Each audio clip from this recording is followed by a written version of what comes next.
For the first time in 2009, World Championship Boxing is back on the air. We got a brand new look and a captivating show for you tonight from a jam-packed Staples Center with a record crowd in Los Angeles. Antonio Margarito, widely regarded as the best welterweight in the world, takes on Shane Mosley, returning to the site of his greatest night, a thrilling split decision victory over Oscar De La Hoya nearly 10 years ago.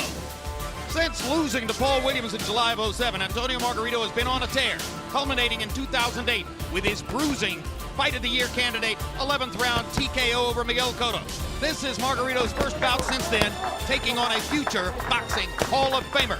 Shane Mosley has had a career resurrection since losses to Winky Wright and Vernon Forrest. In Mosley's last fight, he outlasted Ricardo Mayorga at 154 pounds.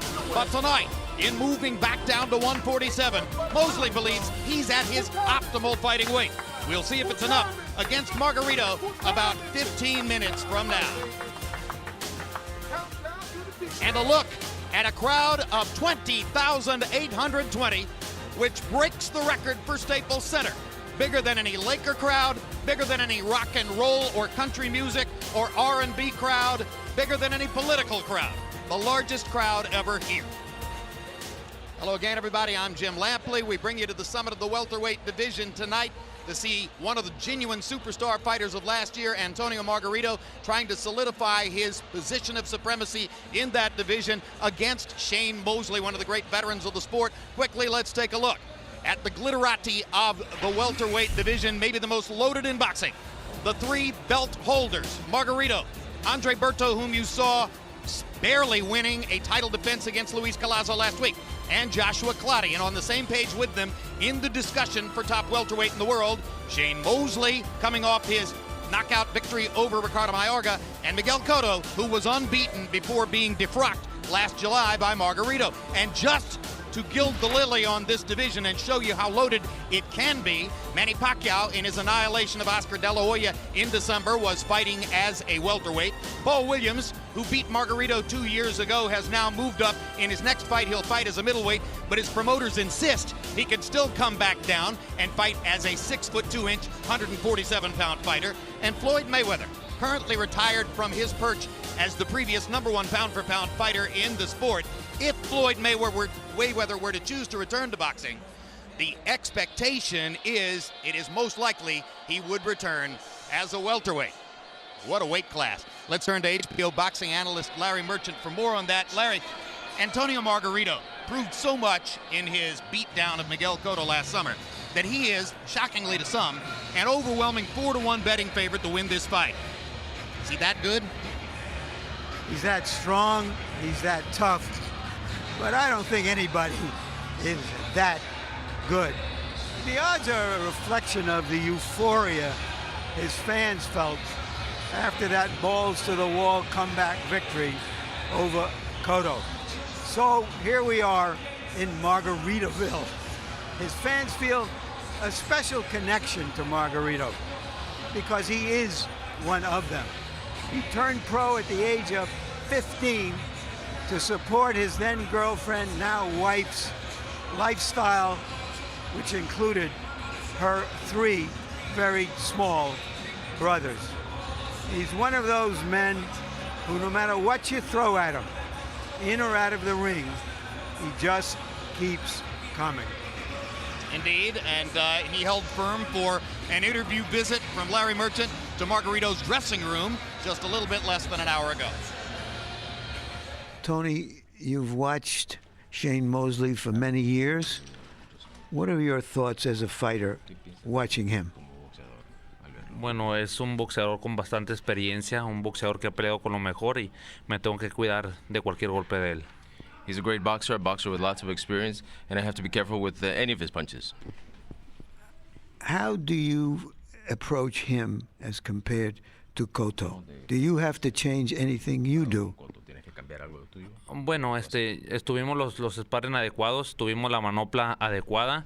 Siempre trato de llegar más del 100%.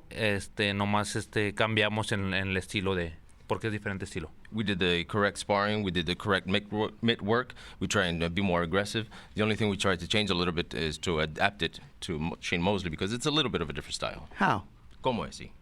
Bueno, es que Mosley es un poco más rápido, countea más y Cotto se faja un poco más. Yo creo que Mosley, para mí, yo pienso que va a querer boxear. Mosley is a bit faster. He counters a bit better. Cotto likes to brawl it a bit more, and I think Mosley will like to box tonight. You've had such a tremendous response to your victory over Cotto. Do you feel a responsibility now that you're riding that wave of popularity? Bueno, sí, en verdad, mucha gente me reconoce. Estoy muy contento porque mucha gente viene a apoyarme aquí y no les tengo que quedar mal. Como siempre, va a brindar para todos ellos y en verdad, hay cambio para rato. Well, truthfully, a lot of people know me because of that fight. A lot of people are following me now, and a lot of people are out here giving me hopes. But obviously, we need to prepare, and we need to. This will be a victory for my public and for the long haul, and to improve the career. Thank you, Tony. Muchísimas gracias. Back live at ringside, our Larry Merchant has already underlined for you the extreme eminence in the sport of Antonio Margarito right at this moment. Let's see how he got it.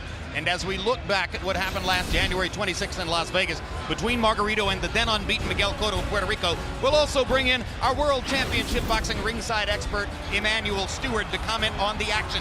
Cotto came into the fight as a favorite, regarded at that moment in the wake of Mayweather's retirement as perhaps the best clinical boxer in the world. And in the early rounds, Larry, he seemed to be showing exactly that, landing the punches he wanted to land. But as it turned out, he gave a blueprint of how not to fight Cotto. Trying to get Margarito, you mean? Margarito. Trying to get away from him and then going to the ropes like this. You can be assured that is not how Mosley will fight him. And in the 11th round, Emmanuel, Cotto, about as valiant as any fighter in the sport, actually twice took a knee to bring an end to the combat. And that was very significant, not necessarily that he was just hit with a good punch. It was a way of mentally where he had surrendered and given up in the fight. Margarito has the ability to do that to opponents. Simply because he's physically strong, not necessarily a very flashy fighter, but very, very effective through his consistency and utilizing his strength and a variety of punches. Margarito's stunning success against Miguel Cotto presents a very pertinent question for tonight, because in November of 2007, Cotto and Shane Mosley fought an extremely even battle in Madison Square Garden in New York, won by Cotto. And one thing we saw in that fight, Emmanuel, is that Cotto and Mosley are about the same size. Maybe, if anything, Miguel's a little bit bigger and stronger. They fight in a fairly similar style. Maybe Miguel has just a little bit more power. There isn't a whole lot of difference between Cotto and Shane Mosley, which brings up the question, why would this fight be any different than what happened last July? That's a good question. First of all, as you said, there is similarity physically in the guys. There's a little difference, you know. I think Cotto was a little bit of a better puncher. I think that Mosley is a little faster, but ultimately the bottom line is still, I think the fact that Margarito is still a very big physical fighter is still going to end up being his physical strength, I believe, going down the stretch. But it's going to be a little different because Mosley has learned a lot from watching the experience of Cotto when he lost to Margarito, so it'll be a little bit different. But there are many who believe that Mosley would have to fight 12 rounds in a style somewhat different from the one he most prefers in order to have success against Antonio Margarito. Within the past hour, our Larry Merchant visited in Shane Mosley's dressing room. On a scale of 1 to 10, Shane, how much of yourself, your prime self, is still here? You know, I really don't know. I mean, right now I feel like it's a 10. I feel great. I'm in great shape. I came down here prepared mentally, physically, and I'm just ready to go. But after the fight, when I judge my performance, and I can tell you then. How do you try to control an opponent who never stops coming, never stops punching, and has an indestructible chin? I think you have to have a pretty good jab. You have to have a jab to keep them off balance, keep them off base. And in the past I've threw good jabs and stuff, and I've been working on that, strengthening my left arm. So I think that the jab could be the key in this fight. You've never had to deal with the kind of distractions you've had in your life before a fight. How have you been able to try to deal with that with this big event coming up? just keep my mind out of the media and just up there in Big Bear training, getting ready for the fight. Just keep myself focused on the fight at hand.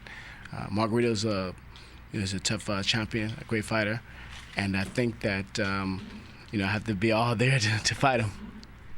Thank you.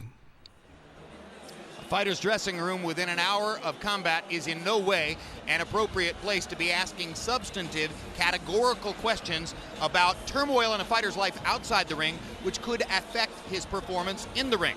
Nevertheless, Shane Mosley clearly has never entered a fight under the burden of so many varied distractions. What distractions? Take a look. It's the story this fighter can't seem to knock out. In 2003, the Balco steroid scandal touched the world of boxing when Shane Mosley's name appeared on the company's list of clients.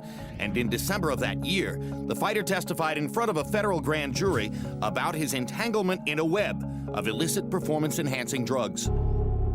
How troubled were you by the association of your name with the Balco steroids investigation? It was a little troubling, but I didn't have any idea what was going on with the Balco thing, and I never took anything or took any steroids or anything, so I'm clean on everything. In the months and years that followed, the focus on Mosley gradually shifted away from his association with Balco and back toward his exploits in the ring. He looked as good tonight as has been the case in years. But in September of 2007, new details emerged about the fighter's use of the blood doping drug EPO and signature Balco products, the Clear and the Cream, in the weeks leading up to his 2003 victory over Oscar De La Hoya. It's been reported that athletes may have been given illegal or banned substances without their knowledge. How can you be certain that that didn't happen to you? I'm very certain. I mean, I believe that I didn't take anything. Mosley later admitted to using these substances, but said he was told they were strictly legitimate.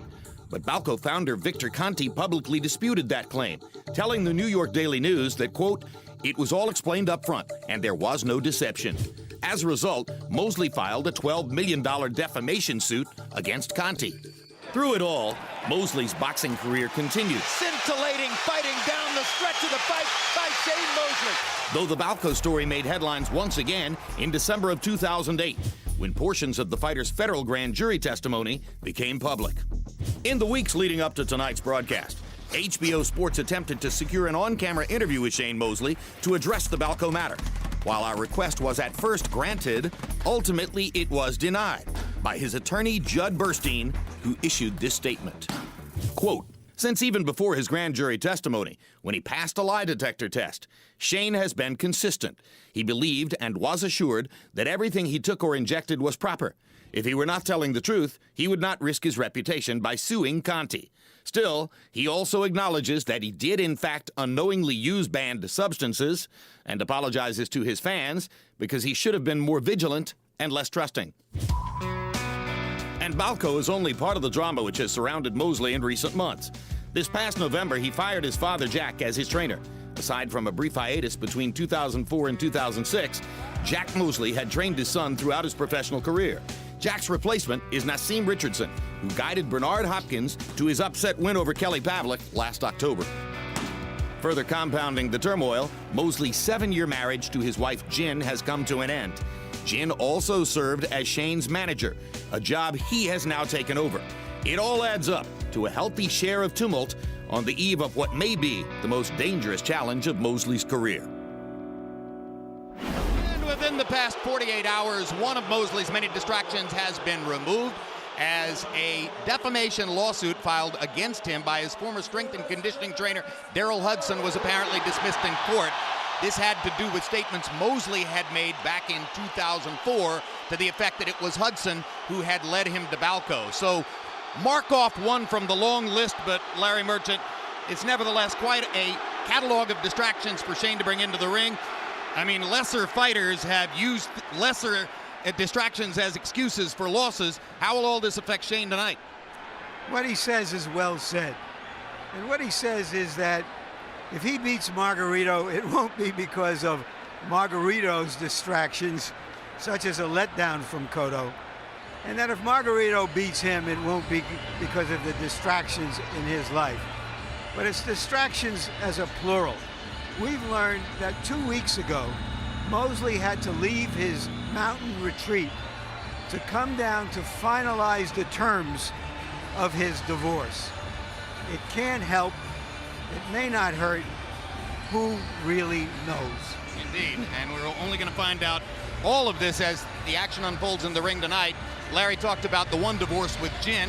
The other, of course, Emmanuel Stewart, his split from his father, who has trained him through most of his career. He brings in Nassim Richardson, longtime denizen of the Bernard Hopkins camp, and the lead trainer in Hopkins' annihilation of Kelly Pavlik last October.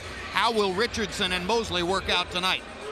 I think it's going to work out well, and I think it's a good asset based on the fact that Nassim, who's from the old school of boxing, has said he doesn't expect to come in and try to change Shane Mosley completely. Try to make a little bit of an improvement on his strategy and techniques, and I respect that because he's trying to work within the style of what Shane Mosley really is, and that's very wise. I think the success he had with Bernard Hopkins has really got a lot of attention, but he's always been there with Bernard Hopkins. He was never just a publicized trainer. And Shane, this is his second time he's had trainers, not the first time since he's left his original trainer. He's all had Joe Goosen and John David Jackson. Plus, during the fight with Vernon Forrest when things got tough, actually the cut man, Cassius Green, took over that fight. So, we've been through this before, is what you're saying. Yes. We'll see what happens tonight. Let's take a look at the tail of the tape for Shane Mosley against Antonio Margarito. Before the largest crowd in the history of Staples Center, you see the 7-year age advantage for Margarito. A height advantage of 2 inches for the Mexican fighter, the Tijuana Tornado, but contradictorily, a 2-inch arm length advantage measured from the armpit to the end of the fist for Mosley. They both weighed in at or within a pound of the 147-pound limit. Unofficially, both of them will enter the ring at the middleweight limit of 160 pounds tonight. Rules of the bout with our unofficial ringside scorer, Harold Letterman. The Antonio Margarito Shane Mosley fight is scheduled for 12 rounds using the unified rules of the Association of Boxing Commissions. There is no 3-knockdown rule. Only the referee can stop the fight. In case a cut is caused by an accidental headbutt, we go to the scorecards after 4 rounds have been completed, and you cannot be saved by the bell in any round, including the 12th and final round. Jim! And celebrities here tonight. There's Sugar Ray Leonard in about the 4th row, and his one-time contender colleague Sly Stallone is in the front row. George Lopez is here tonight. Good buddy with the promoter. Mark Wahlberg comes to every major prize fight at Staples. Joe Pesci, a good fella, called this reporter for tickets. I didn't have them, but he got them somewhere else. And there's one big-name celebrity, Larry, who isn't here tonight. A celebrity who is here in bronze only. Oscar De La Hoya, the live version, is in nearby Anaheim, where his company got a $5 million fee from a t-shirt maker so that he would be personally involved in the promotion of a mixed martial arts show. It would take that much, Jim, to get me to go to one of those things. There's one more big story brewing here, and we'll break it for you in the first round, so stick with us. Meanwhile, let's go to Michael Buffer now for pre-fight pageantry. Ladies and gentlemen, your attention please. Just a few days ago, a member of the boxing fraternity passed away. During the 1960s, he reigned supreme as world champion in the light heavyweight division. Upon retiring, he was a mentor of the young fighters and wrote books about the sport. At this time, please rise in silence as we toll a final memorial count of 10 to a fallen warrior, former light heavyweight champion of the world, Jose Torres.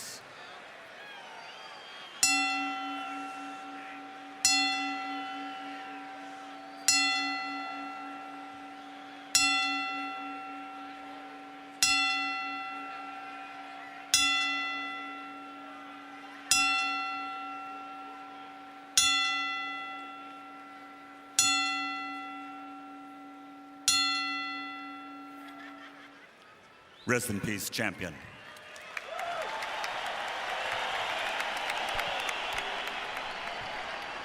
And now we're ready for the main event. Pomona, California's own Shane Mosley. Shane Mosley Mosley is out hustling Oscar De La Hoya, outworking him, out fighting him when it matters most. The first time I shocked the world was when I fought Oscar De La Hoya. And new welterweight champion of the world, Sugar Shane. This time, shocking the world again at the Staples Center. What a great place. This is what you love about Mosley. Brilliant stuff by Shane Mosley. Antonio Margarito is the best. I want to get in the ring with him. I want to beat him. I'm going to stay right there until the last bell rings. We're going to fight to the end. But if somebody gets knocked out, it's not going to be me.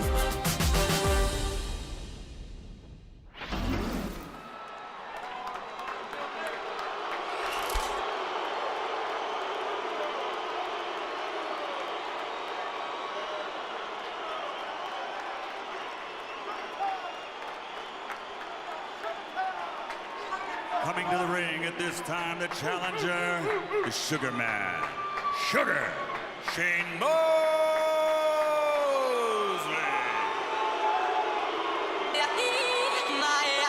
What you need to do is be thankful for the life you got, you know what I'm saying? Stop looking at what you ain't got, start being thankful for what you do got. Let's get it to him, baby girl. Hey. This is a Margarita crowd, Jim. Yes, and you know, while there may be debate as to whose drawing power is responsible for the Staples Center record crowd here tonight, it hasn't been Mosley's history to produce that kind of attraction. Maybe late in his career, he has more fans, but the expectation of most is that this is a pro Margarito house. Well, he's recognized still as an A or A+ prize fighter. To me, the amazing thing about him is in that his recent fights against welterweights, he has been as active as he was back in his prime. Emmanuel, he's 37 years old. One of those nights, he's going to show up and be off the diving board. Could tonight be tonight? It could be, but I don't think it is. This crowd here is just so exciting. It's not just Margarito. I think this is maybe becoming the fight capital of the world in terms of attendance. A lot of celebrity people here tonight. Every time we've been in Staples Center, we've had a bigger than expected crowd. Every time it has been a raucous environment. Mosley now in the ring. They tell us that LaDainian Tomlinson of the San Diego Chargers is in there with him. Hey, LT won't get to play here either. But he'll surely have a good seat during the fight.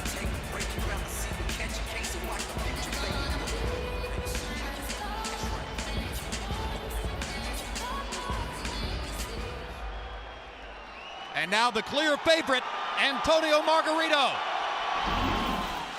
The Tijuana Tornado.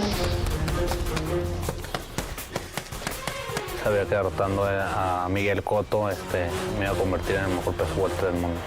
The punishment has accumulated to the point where Cotto has nothing left.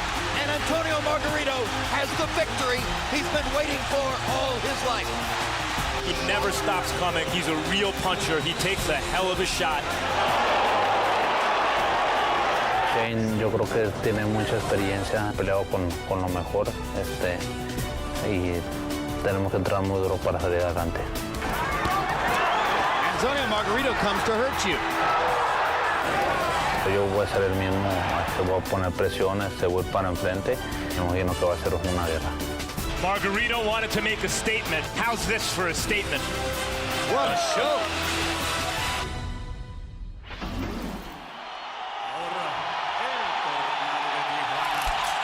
Antonio Margarito.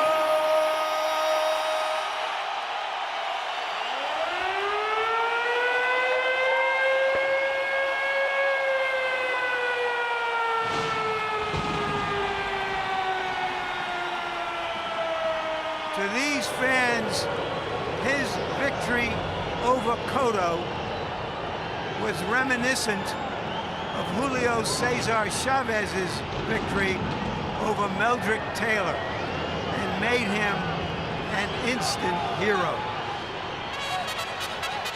And amid Los Angeles' ethnic mix, this Tijuana fighter, who was actually born in nearby Torrance, trains in various gyms here in Los Angeles and is perhaps regarded by many as even more of a local than Pomona's Mosley, who spent his whole life living here in Southern California. And that's interesting. And the fact that he doesn't speak English is, I think, an asset to him with the real true Mexican fans, even though he was born in the United States here in California.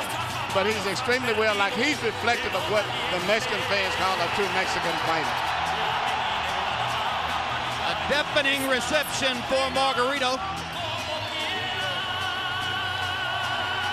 Entering the ring unofficially, weighing 160 pounds, just as does Shane Mosley.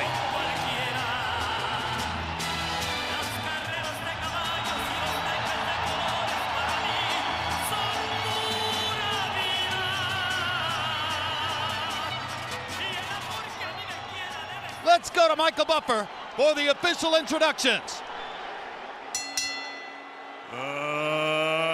Ladies and gentlemen, from Staples Center here in the City of Angels, Los Angeles, California, Bob Arum's Top Rank Incorporated and Oscar de la Hoya's Golden Boy Promotions are proud to present the main event of the evening.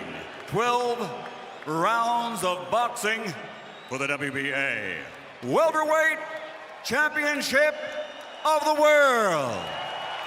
Sponsored by Tecate, Cerveza con Character, and Southwest Airlines, low fares, no hidden fees. Sanctioned by the California State Athletic Commission, Chairman Tim Noonan, Assistant Executive Officer Bill Douglas, and the World Boxing Association President Gilberto Mendoza. At ringside, should this bout go the distance, the three judges scoring: Max DeLuca, Dr. James Jankin, and Nelson Vasquez. And inside the ring, the referee in charge of the action at the bell, Raul Caiz Sr.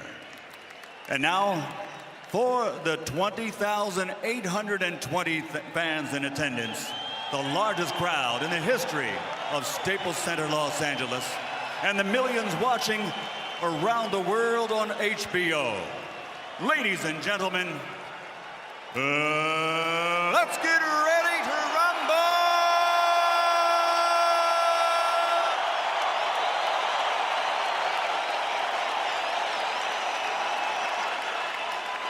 Fighting out of the blue corner, wearing black with silver, officially weighing 147 pounds. His professional record, 45 victories, including 38 knockouts, 5 defeats, and 1 no decision. He has 4 world titles in 3 divisions. Tonight, he is the challenger from Pomona, California, former lightweight world champion, former welterweight world champion, and former light middleweight champion of the world, Sugar Shane Mosley.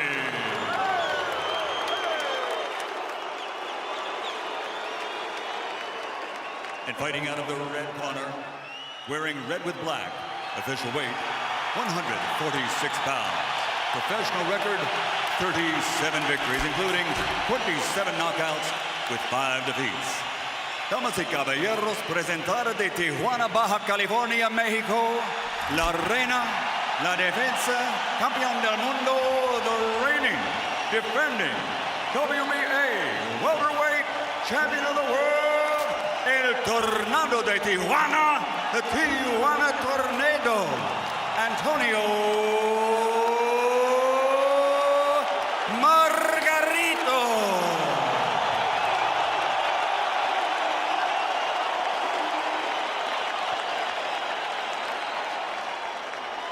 Okay, gentlemen, I give you instructions downstairs. Decir las instrucciones del vestidor. Golpes here, punches here, fine. Shake hands, good luck to both of you. Buena suerte a los dos. Just minutes ago, the Commissioner of Boxing, Dean Lohaus, reported to us that an illegal pad was found in Margarito's gloves, something that would harden when wet, and that his hands had to be rewrapped 3 times. Well, what you meant was really it was illegal of padding in the hand wraps, not in the gloves themselves, or in the way that his hands was wrapped. Yes, and it has been reported by some who saw it that that substance, which was illegal within the hand wrap of Margarito, was wet and was hardening, which takes you back to July 4, 1919 in Toledo, Ohio, between Jack Dempsey and Jess Willard, and the ongoing controversy nearly 100 years later of plaster of Paris and the question of whether Dempsey had loaded gloves. It is not a small subject, but we know now that if there was skullduggery going on, it was caught, and Margarito's hands are legally wrapped as he enters the ring against Mosley. Well, that's the only thing that I consider serious in terms of illegal hand wrapping is having plaster of Paris. Well, meanwhile, we got a fight going on in there, and the one who's landing loaded gloves so far in the first round is Shane Mosley, who seems to be trying to take a little bit of a chance in round one and try to make a physical impression on Antonio Margarito. I think he's doing the right thing. He's trying to gain some restrict and to show his physical strength. You know, the one thing about Shane, he's never been considered a big guy, but he's always been a physically strong little guy, very compact, and at one time was a weightlifter when he was in high school. He may also be trying to take advantage of the fact that Margarito's a notoriously slow starter, who, for instance, in his loss to Paul Williams, virtually gave away the first 6 rounds. Hands are free, mano libres. He lost most of the first 6 rounds against Cotto last summer, too. Excuse me, Larry. No, the most important punches that Mosley has thrown have been 2 body shots, because Cotto never went to the body enough to try to weaken Margarito, who just cannot be weakened with shots to the head. Yeah, some would say, should you hit a freight train in the body? Well, why not? One thing is that both of these guys are known for being strong finishers. Even though we talk about how Margarito finishes up strong on his opponents, Shane has also finished strong in most of his key fights. Both victories over Oscar De La Hoya. He won it by winning the late rounds. And even in losing to Cotto, he finished up winning the last part of those 2 rounds. So it should be good left hook by Mosley in that exchange. Landed flush. He has 4 knockouts in the 10th, 11th, and 12th rounds. There have been moments when he seemed to be trying for one here in the first round against Antonio Margarito. Margarito has spent this round more or less treading water and trying to give as good as he's gotten in mid-ring exchanges with Mosley, but the aggressor has been Shane, and he's been quicker with his punches, particularly to the body. Now, Margarito begins to land that long left jab, and Mosley instantly shows you his fighter's instinct as he tries to counter over it. Good right hand by Mosley. And as he promised, throwing more jabs than he usually does. Well, Antonio Margarito's no stranger to losing the first round, and it appears that he may have lost another round 1. There's nothing there, nothing there. Come on, relax a little bit more now. Relax a little bit more, just relax. Use your jab. Use your jab, and when he ties you up, you push him to the side. Push him to the side and work your left hand on the inside. Left hand. He's getting in close. He's getting in real close. Right here. He's getting in very close now. There's nothing there. Here you see Shane Mosley doing something he said that he would do that Cotto didn't do, was to try to explore body punching with Margarito, because no one ever goes to Margarito's body.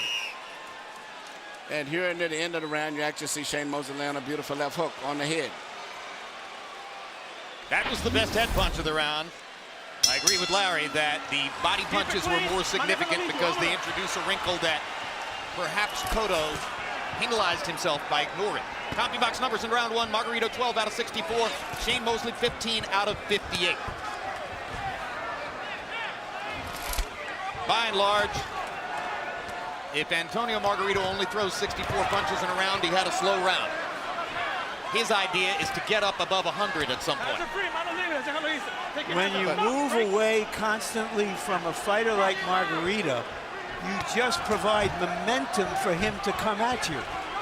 And that's why Mosley is doing this and staying off the ropes.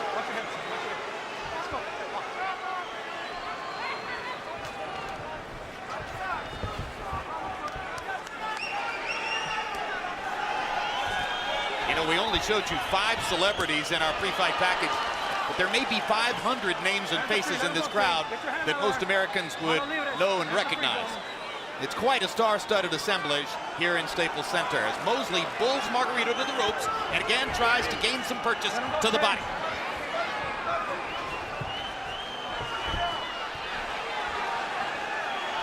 Stop! Break! Nice and relaxed. Deep breath. Partially blocked that right hand by Mosley. But one thing that Margarito cannot afford to do is get too far behind. If he gets behind after 5 or 6 rounds, you know, he may have a real problem himself because Mosley finishes up strong himself. And he may have a real problem. Mosley does not wilt going down the stretch. And Margarito ate a 1-2 combination from Mosley just before Emmanuel was making that comment. So Shane Mosley is still more than holding his own against Antonio Margarito in the early going. And that's why this crowd is quiet and restive. Well, they're watching. Jab, jab, jab from Mosley. That punch grazed Mosley.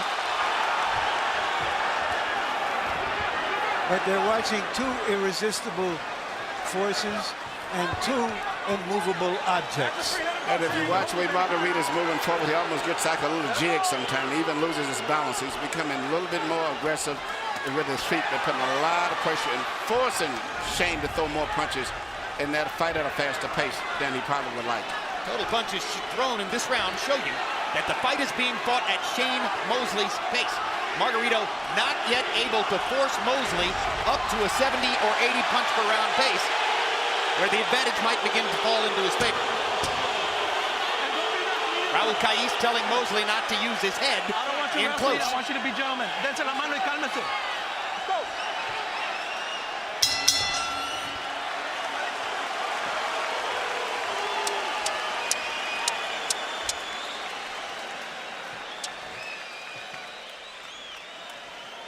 Monday, Real Sports takes a hard look at why so many professional athletes seem to be carrying guns today.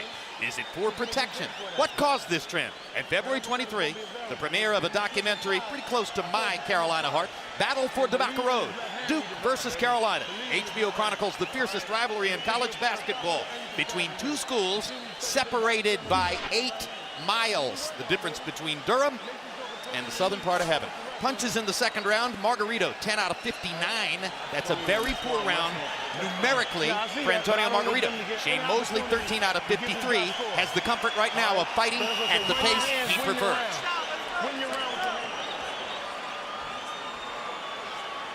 Take it easy, baby.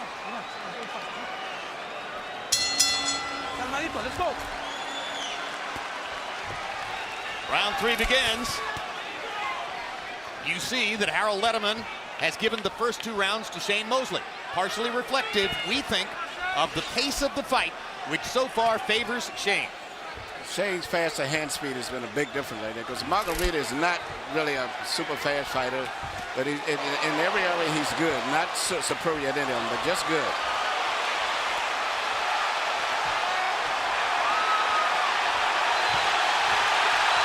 Even at his best, Margarito is not as crisp and as sharp and distinctive a puncher as Mosley. No. The slower the pace, the more that shows up. Yeah, but the biggest thing is that Margarito's got the pressure, the tempo he fights at, and he knows that's his strength. He basically does everything good, not exception, but the pressure that he puts on a fighter. Well, he believes that to take a backward step is treason.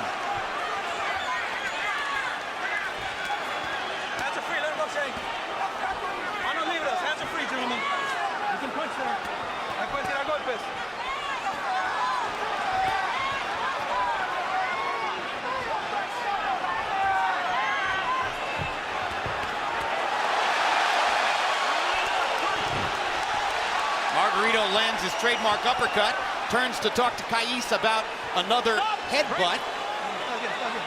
Keeps pawing with his gloves against his forehead as if to show Caiz that he thinks he's getting butted, and then goes back to throwing his long jab, and Mosley counters over it with a perfect right hand. Hard right hand by Mosley. killer right hand to the body by Mosley.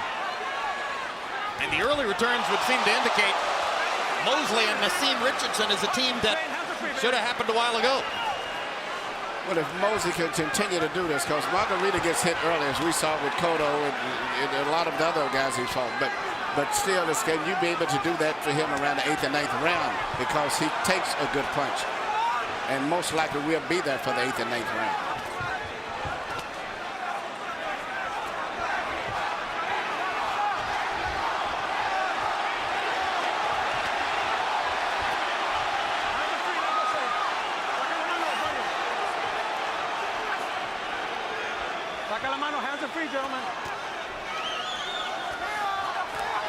It's still not a whirlwind.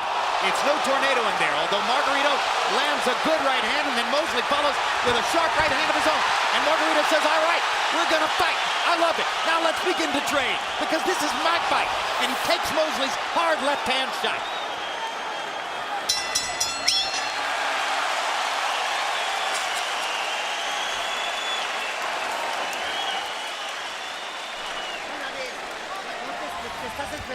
You're waiting too long. You're waiting too much.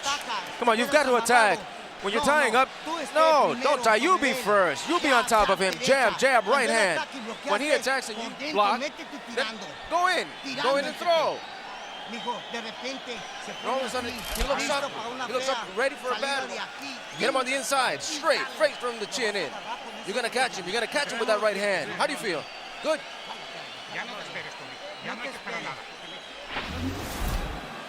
Here we see Shane land a beautiful, picture-perfect, direct, straight right hand over the shoulder. But the thing to notice is, immediately after all of that, Margarito's still moving forward. Once again, here you see Shane land another right hand. But immediately after that, you see Margarito coming right back again.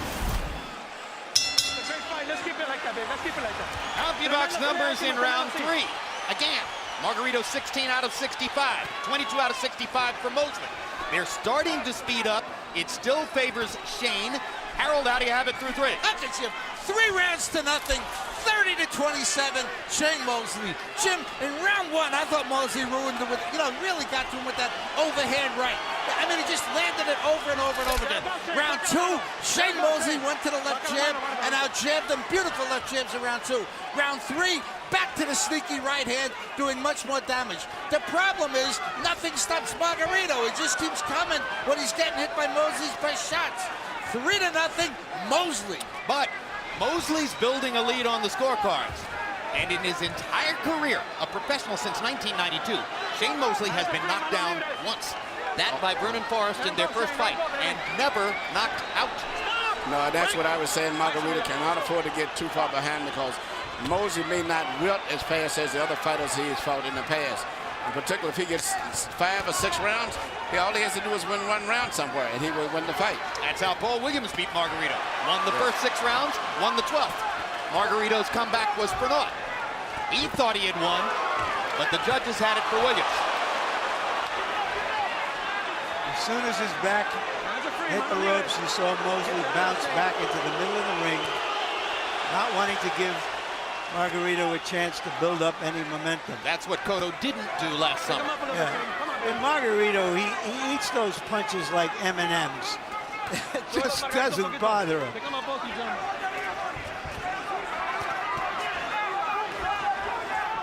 Well, there were many at ringside last July 26th who walked around in awe and wonder after the fight saying, that's the greatest chin I've ever seen, in reference to Margarito's ability to take a punch. Well, and Mosley is happy to give him a chance to prove it again. Which so far has been the case. Good left hook by Margarito. Mosley holding him here and there, trying to slow the action. Yeah, Margarito hasn't been able to land any real clean, crisp punches. He's been just physically getting closer and closer and mauling him. But the clean, effective punches, the head slapper punches are all coming from Shane Mosley. Hey, but that was the case in Las Vegas last July, too. Huge right hand by Mosley. One of the best shots of the fight. After Mosley finishes up, he ties up Margarito instead of trying to move away the way Cotto did. which tired Cotto out much. He's taking a break after he lands his flurries of punches and resting, which is very smart. Well, and now that the commission has removed an illegal implement from inside Antonio Margarito's hand wrap, then inevitably the question will arise, did he have that in the hand wrap last July? Did it harden like plaster of Paris? Was it a factor in the fight? Now listen, you landed some good shots up top, but we got to remember how they started. We set them up with their body shot. See, this guy ain't used to getting it back at the body. Take that jab, keep popping him up, stab him in his heart, rip around them sides. We gonna show him how he got to slow down. When he hit the pedal, ain't gonna be no gas in the car at the end of this. All right? Your combination, Shane, nobody in this division hands as fast as yours. Run them combinations, knock the grease off this dude, and then swim without getting wet. Slide to your stick, slide to your angle. We gonna get it. Here we see Shane continuing landing the same punch. In fact, it looks like it's the same shots we shot the last round. And you see it landing over and over and over. The right hand's right on the chin. CompuBox numbers in full. Margarito 16 out of 69. Mosley 18 out of 59. Each landed 11 power shots. So numerically the round was relatively even. But the pace of the fight remains in Shane Mosley's favor. Antonio Margarito has not gotten above 70 punches in any one round, meaning he is nowhere near fighting his fight yet. And if you listen to the intensity in the voice of Nassim Richardson, he is really getting excited. He realizes that they're on their way to winning the championship, and I think that Shane is going to be a rough guy to beat now going down the stretch. Swim without getting wet. That was the one that caught my ear, too. What does that mean, Emmanuel? Swim without getting wet? I have no idea. I think he just means punch, but don't stay in there to get punched back. Colorful image. Well, he's doing the right thing. He lands his punches as he grabs and ties up Margarito, because Margarito is always going to keep coming forward. So you can't land a punch and just try to dance away, because he'll pressure you. I have never seen Antonio Margarito reduced to trying to land pity-pat punches just to make contact, struggling so manfully to try to speed up the pace in a fight, but yet being tricked out of it by brilliant strategy on the part of Shane Mosley, who is changing from round to round, making little adjustments here and there, and still controlling the fight. And meanwhile, the crowd is not in the fight, which is another advantage for Shane Mosley. And if you recall, in the Cotto fight, even though Cotto was winning the early rounds, Margarito was doing some damage. You're right. That showed up later. You're right, Larry. He's very, very ineffective in his fight as compared to the fight with Cotto. Well, you know, I believe both of you made the point before the fight. Mosley had the advantage of watching the Cotto fight on tape, and there was much to be learned there. Don't grab him, Shane. Don't grab him, baby. But of course, it's still one thing to know what you can do and to be Shane Mosley and be able to do it.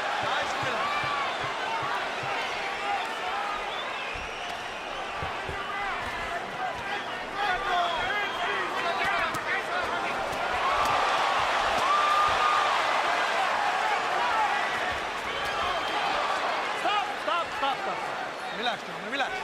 Deep breath. Respira los dos.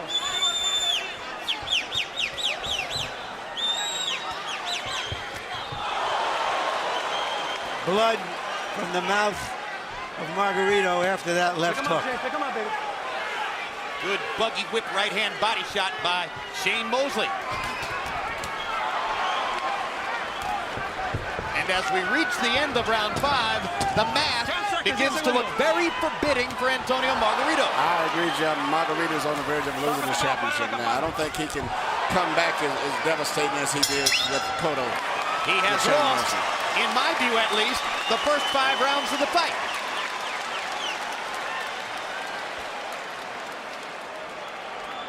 There's Shane's father, Jack Mosley. Shane says he and Jack are getting along great, just as well as ever.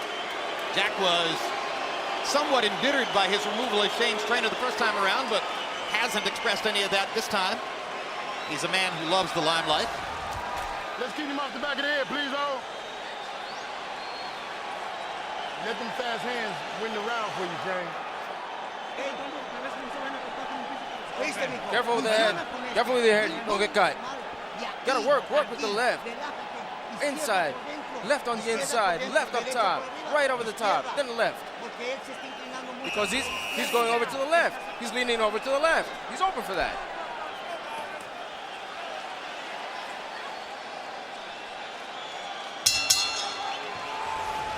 CompuBox numbers in round 5. Margarito 18 out of 69, Shane Mosley 16 out of 57. 12 of Mosley's 16 punches were power shots, and more to the point, Shane Mosley producing by far the more exemplary impact, the more stunning blows, the more eye-catching offense. And you saw that Harold Letterman's card has Mosley winning every round. Mosley's hit Margarito almost at will with right hands. I mean, he's landing probably about 80%, which is very unusual for a top-notch fighter, especially a world champion-type fighter, to be getting hit with that many right hands.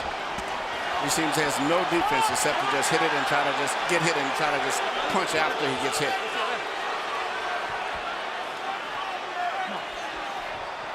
Margarito is a fighter who tries to break his opponent's will, but you've got to be able to hit them with some serious stuff to do that.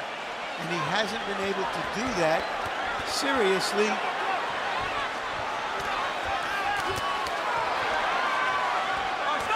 Break. Nice and relaxed. Nice and relaxed.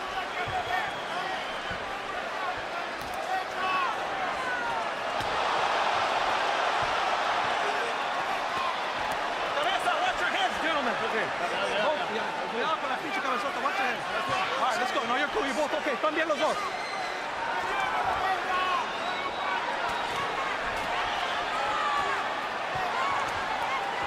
The look on Antonio Margarito's face is nothing like the way he looked at this moment while trailing Miguel Cotto in Las Vegas last July. Yeah, and the look on his corner's face also. There's no arrogance here tonight. No, they realize they're in trouble right here, because Shane Mosley doesn't fall apart going down the stretch that he's in. And Shane is still landing crisp, clean punches. And Margarito is starting to retreat, which is news. He's getting beaten to the punch in every exchange. He may be retreating just looking for a new answer. Yeah, once you get behind as serious as Margarito's behind now, and you're not a devastating one-punch puncher, which he isn't, and he's got a fighter now who doesn't fall apart, means he's going to be in trouble. And he's not wearing the other guy down because he's much more on the defensive than on the offensive. I mean, what a fight. Tremendous right hand. And when I say what a fight by Mosley. And a second straight flush right hand. And a third straight right hand, which pretty much eliminates any chance that Margarito could have won this round.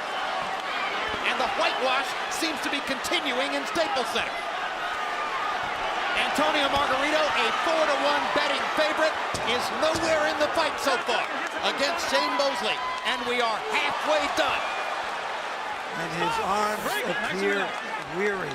Stop at the bell.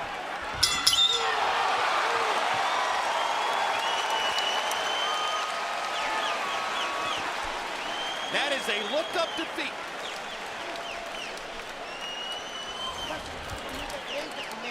No, man, too square, too square. Move to your right, so you can catch him with the right hand. You're letting him lead. He's winning the round, son. What's wrong, son? You're tired? No, not at all. So what? Control the fight mentally. You've got to attack. You've got to attack. You have to punch. You have to press him. If he comes on close on the inside, don't let him be there. Activate yourself. Okay, let's go. Knock that grease off and stay with the game plan. Here, not only has Shane Mosley been hitting Margarito at ease with long-distance pitcher punch right hands, now he's hitting it with even short, close right hands inside. It seems like he cannot miss a right-hand punch. The 6th round was by far the best for Shane Mosley. 26 out of 66, 14 of the 26 power shots. Margarito 13 out of 54, meaning he's slowing down and backing out of the fight. And Harold, you got it a shutout, right? Absolutely, Jim. 6-0. 60-54, Shane Mosley. Jim, the only thing in that ring that Shane Mosley hasn't hit him with is the stool and a referee. He's hit him with everything else. What he does is he gets inside of Margarito's long arms. I mean, he doesn't give the guy room to punch. As long as he stays... They call timeout to put the wrap up the tape. As long as he stays inside, Jim, Margarito doesn't have room to use that long left hook. 6-0, Mosley. Just a brilliant job of footwork, ring generalship, sharp punching, excellent choices. I don't think Shane Mosley's made a mistake. Oh my gosh. And you know something else I've always said that Shane didn't have that he's impressed with? He actually has a good jab tonight, too. Usually he just, jingles his left hand out, plays a rangefinder, but he's actually throwing effective jabs in addition to the right hands. I don't think I've ever seen him look so technically good. Maybe against Luis Collazo a couple of years ago. I think this is his best fight. He's punching to this fight. In a sense, this is like Hopkins against Pavlik, because he knows exactly where his opponent is going to be at all times, coming straight to him. Hopkins looked 10 years younger against that kind of an opponent than he did against faster, hungrier guys like Taylor and Calzaghe. So how many fighters are going to want to hire Philadelphia's Nassim Richardson after this? I mean, first Richardson guides Hopkins to the annihilation of Pavlik, and then this, which would be one of the biggest upsets in the sport in recent years, if Mosley continues to pull it off. Hands are free. Just pull your hand out, Shane. And your both hands will be free. And we qualify if it continues, because of course, you'll recall that Miguel Cotto was in pretty good shape on the scorecards at this point against Margarito last summer in Las Vegas, but that was an entirely different kind of fight. Entirely different fight. I mean, you could see the momentum was going with Margarito, but this fight here, the momentum at this point is getting stronger. If anyone will get stopped, it may be Margarito, just from all of the variety of punches that if he keeps getting hit with flush right hands, the way Mosley has hit him. Even though Mosley's not a big puncher. Here's a little rally by Margarito. He shows just a little burst of energy there. Taking punches, but that's always the case. Trying to get back into the fight by landing something hard. But Shane Mosley is a fighter himself. He's not going to let you ever take completely control of him. No, and he rolled his chin very well against Margarito's right hand.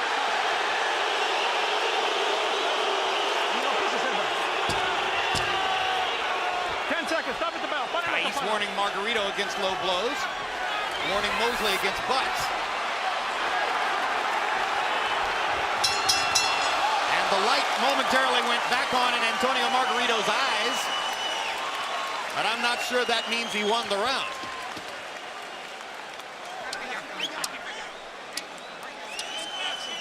Come on, throw it all, throw it all. You were doing it now. You were doing it and you hurt him. Just be careful. As soon as you hit, beat on the defensive, and then attack him again. Move to the sides. Come on, relax. Wake up.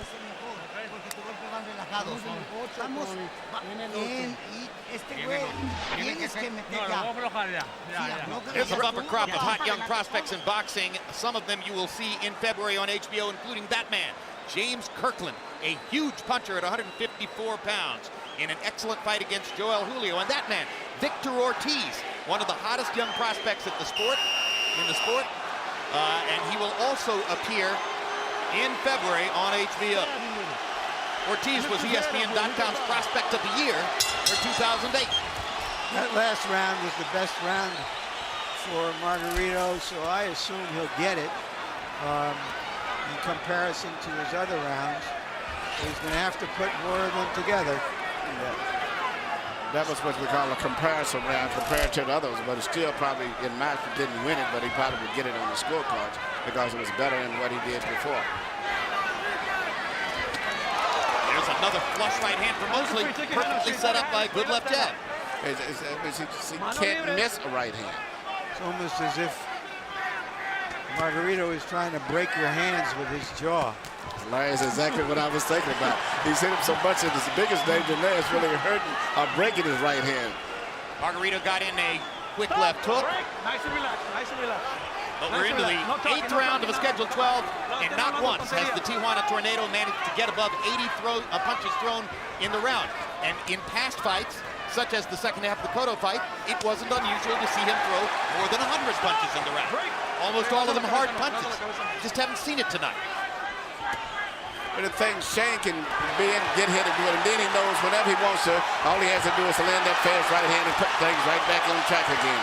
Because Margarito's head is going to be right there. But Margarito's volume is slowly beginning to crank up. Stop!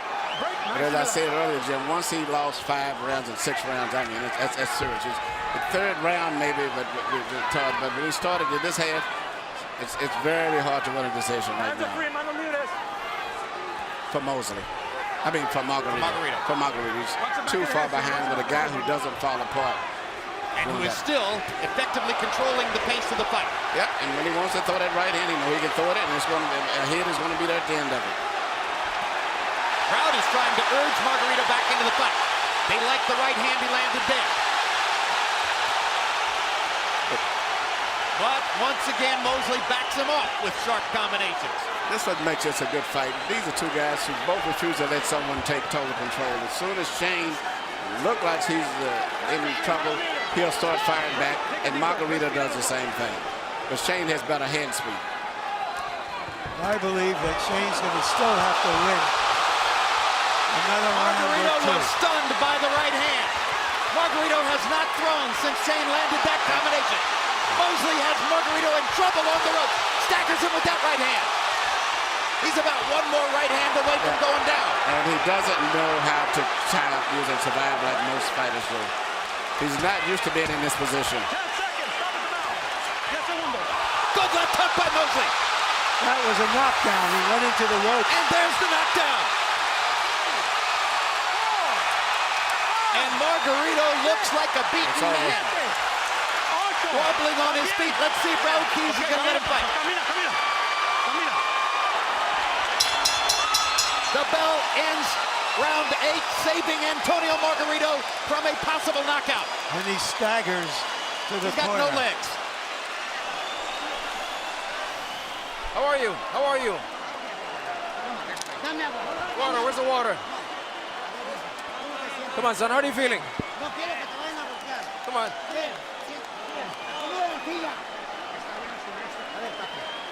All right, son, where's the water? I'm okay, I'm okay. No. It's over.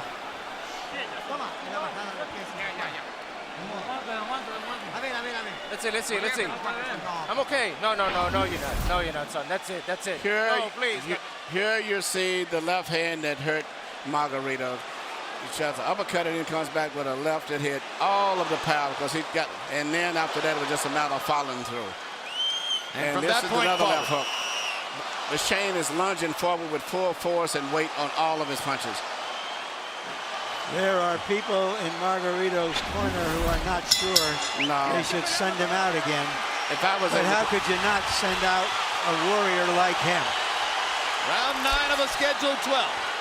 2-point round for Mosley in the last round. Margarito would have no chance to win this fight on a decision. Must have a knockout if he's going to maintain his position in the division. Shane Mosley at age 37 is trying to become the #1 welterweight in the world. And that's the way he'd be recognized if he can beat this man in the way that he's beating him right now.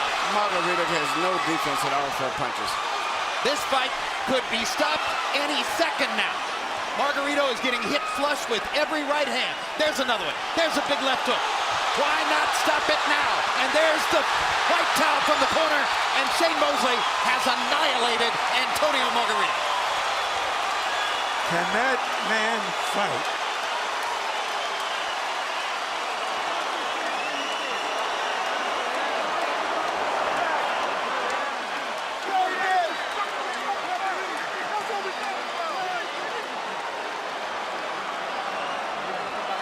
In the 9th round, Shane Mosley landed 21 punches, and Antonio Margarito did not land a single blow.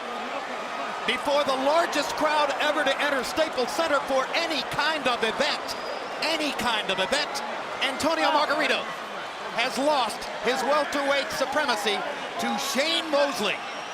And coming into the ring amid a set of distractions that might have knocked over a building, Mosley knocked over the toughest building in boxing.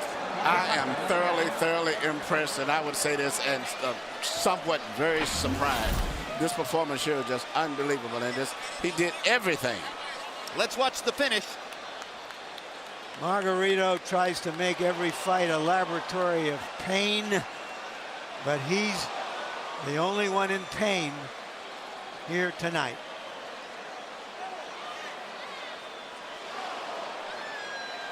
Well, it was clear that referee Raul Caiz could have stopped it at any moment there. I mean, Margarito wasn't offering back and was basically getting hit flush with every power shot. So finally, Caiz stepped in just as Margarito crumbled to the canvas. This is what makes this sport so unique. Theater of the unexpected. You have Cotto getting destroyed by Margarito, and Cotto had beaten Mosley. Mosley comes back and totally destroys Margarito. This is what's so great about boxing. Yeah, you know, Joe Frazier beats Muhammad Ali.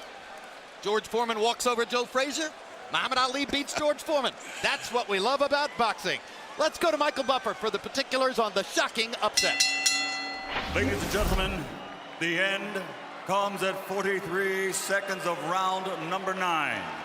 To the winner by knockout victory in one of the greatest performances of his Hall of Fame career, and once again, WBA welterweight champion of the world, Sugar Mosley.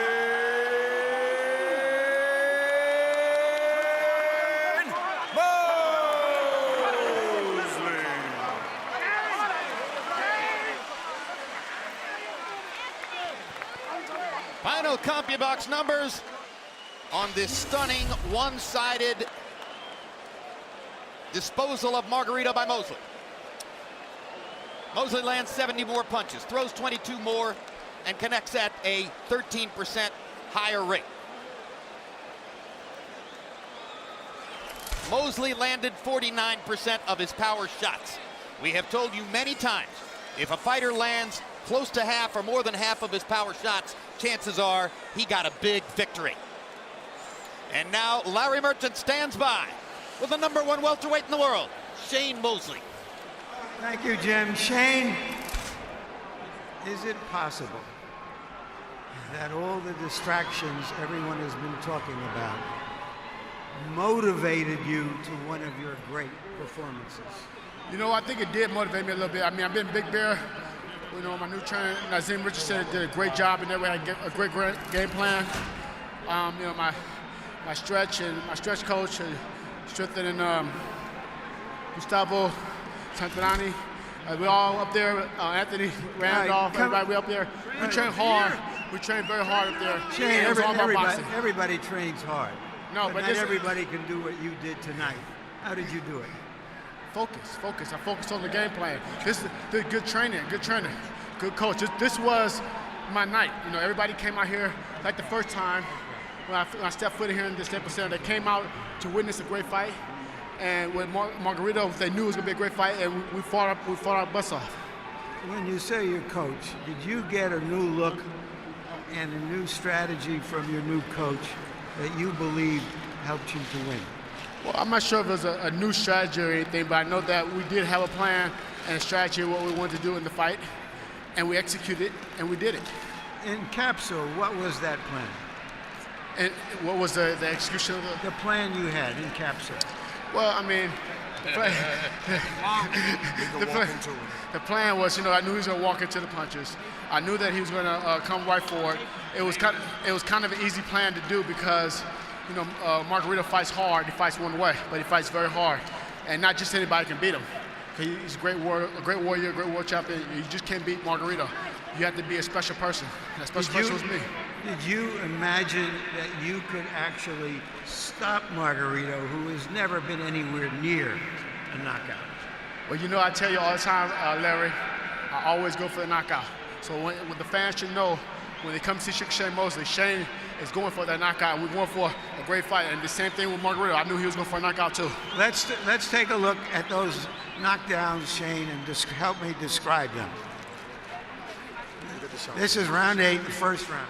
Well, you know, that big left hook that I have, I throw very well. You know, I caught Fernando Vargas with it. I caught Mayorga with it. And, you know, the left hook is pretty strong. But he had been pretty well softened up by then, right? Yeah, I think I softened him up a little bit with the body shots.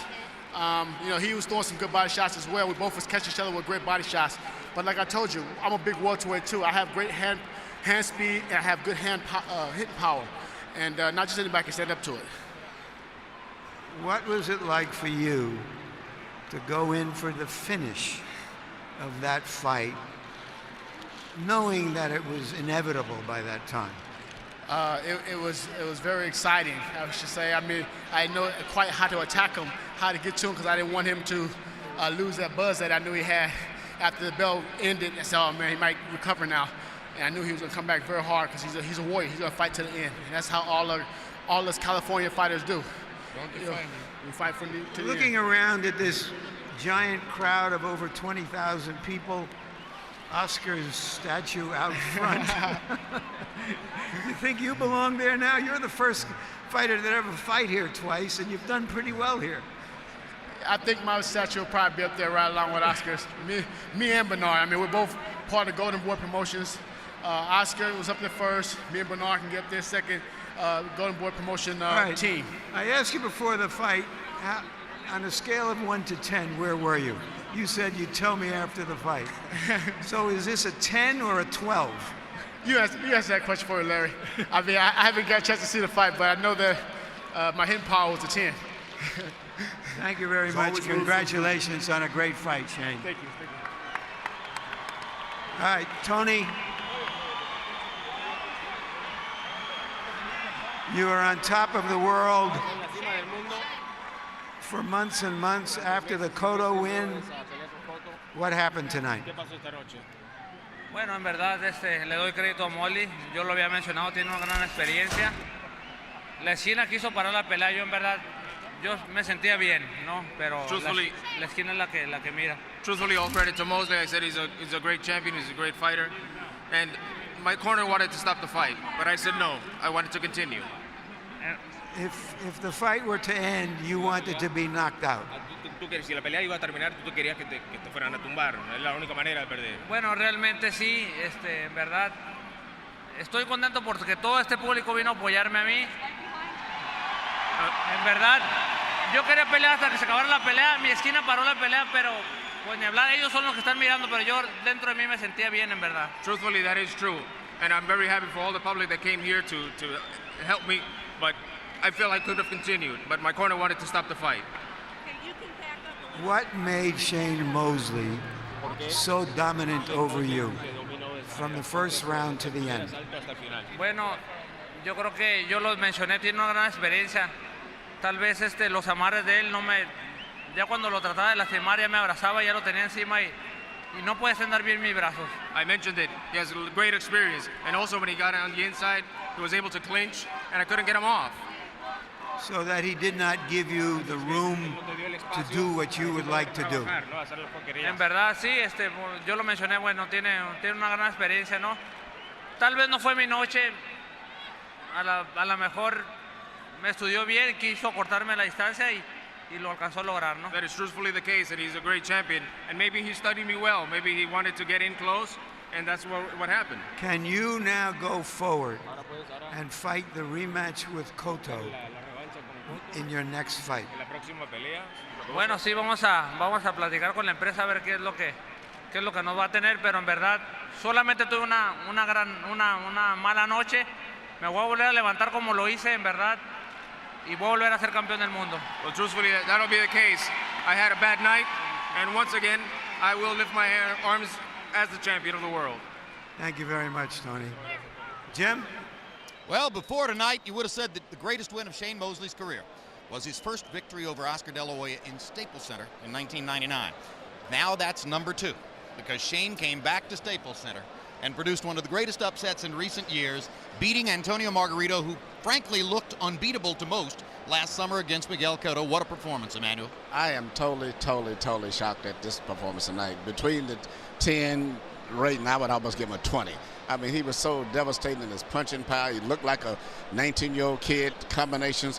And as I said, he was smart. He tied him up inside instead of letting the punch and trying to run away where Margarito could, push him a little bit more. Very smart fight. I just can't believe how good he looked tonight. But after seeing what has happened with Bernard Hopkins coming back, losing to Calzaghe, come right back, and then have a great victory over Kelly Pavlik, and after him losing to Cotto, and then coming back and beat the guy who beat Cotto. I don't know if Oscar can try to come back and do something, but this is good for boxing, though, because this was the year we was in to close out the careers of these guys, and looked like they're all coming back like young kids again. Well, let me ask you a question about something that might not be good for boxing. Just to recap, before the fight, Naseem Richardson, Shane Mosley's trainer, was in Antonio Margarito's dressing room to watch his hands being wrapped. And he pointed out to California State Athletic Commission officials that he saw something being put into the hand wrap which was illegal and did not belong there. And California State Athletic Commission officials confirmed that they found within Antonio Margarito's hand wrap something that they are calling a hard plastic shell. And they removed it from the hand wrap. Ultimately, Margarito's hands had to be wrapped 3 times to achieve a legal wrap, and then he came into the fight. Now, we all remember how those thudding blows in Las Vegas beat down Miguel Cotto last July. There weren't any thudding blows tonight. Did Margarito just cast a large shadow over his giant victory over Cotto last summer? I don't know. I think it was just Shane. You know, I don't care what his hand would have had. I don't think he would have been that effective with Shane. But I really hate to hear that, because if it's true, and also what bothers me is how this has been happening with boxing commissioners who are right there watching the head wraps, and all these experienced cornermen who are in the opposite dressing room watching has let this go on, because that's the only thing that's serious to me is having plaster Paris, where the actual hand wraps become a solid piece right there where it won't hurt the fighter's hand that is doing the punching, but turns that glove inside to like having bricks inside. Remember, the last time we saw this was when Bernard Hopkins had Felix Trinidad's hands rewrapped in Madison Square Garden back in 2001. And again, Naseem Richardson, who made the catch tonight, comes out of the Bernard Hopkins camp. Larry, your thoughts? Well, a few things, Jim. First, if this is the post-Oscar stage of boxing, it looked pretty good from where I was sitting with 20,000 folks here coming to see a fight that they expected to see, if not getting the outcome, which also happened to Oscar, by the way, a while back. The other thought is something that Muhammad Ali's father once wrote in a training camp. Don't criticize the coffee. You may be old and stale someday yourself. Shane Mosley doesn't seem to get old and stale. One of the reasons it's been so hard to get our arms around this whole business with the performance enhancers is that he's always been such an honest fighter in terms of his style, in terms of the opponents he would fight outside the ring, never exaggerating or building himself up. And he is Peter Pan. He has found the fountain, and he ain't stale. He looks down the road now toward other big money fights in the welterweight division, and you have to wonder, among the various names of people who are watching tonight, Paul Williams got a win over Antonio Margarito in the summer of 2007. Margarito once turned down a $4 million offer to fight Williams and tried to avenge that loss. Will Williams come back to the welterweight division to chase the much shorter Shane Mosley now? It's one of the many interesting questions which emerged from tonight's giant Shane Mosley win over Antonio Margarito, once again before the largest crowd ever to see any event, sports, entertainment, or otherwise, at Staples Center. Thanks very much for being with us, and mark your calendars for these upcoming HBO shows. February 14, it's a Boxing After Dark triple header. Alfredo Angulo faces Ricardo Mayorga. Nate Campbell fights Ali Funica, and Sergio Martinez fights Kermit Cintron. February 17, Real Sports with Bryant Gumbel profiles controversial skier Bodie Miller. February 23, the premiere of the college basketball documentary Battle for Tobacco Road, Duke versus Carolina. February 28, top lightweights Juan Manuel Marquez and Juan Diaz meet. Also, Chris John faces Rocky Juarez. March 2, a brand new show, the BNP Paribas Showdown for the Billie Jean King Cup. Women's tennis with the Williams sisters, Jankovic and Ivanovic. March 7, Boxing After Dark brings you James Kirkland against Joel Julio and Victor Ortiz versus Mike Arnudis. You saw both of them here tonight. And untelevised on the undercard, Robert Guerrero, a former 126-pound titleist from Gilroy, California, KO'd Adel Ruiz 43 seconds into round 1 in his entry into the 130-pound weight class. Guerrero obviously looked good, and now he's added to the March 7 card. It becomes a triple header. March 14, a rematch between light heavyweight title holder Chad Dawson and Antonio Tarver. Dawson won their first fight. And premiering every Monday, the digital boxing series Ring Light. Watch it, download it, carry it, share it. Need more? How could you? Log on to HBO.com. If you missed any part of tonight's show, you can catch it again on HBO tomorrow morning at 9:45 a.m. That's HBO tomorrow morning at 9:45 a.m. HBO 2 Sunday at 6:30 p.m. Tuesday night at 11:30 p.m. also on HBO 2. Next on HBO, it's Welcome Home Roscoe Jenkins. And now for our entire HBO crew, I'm Jim Lampley, saying so long from Los Angeles, California.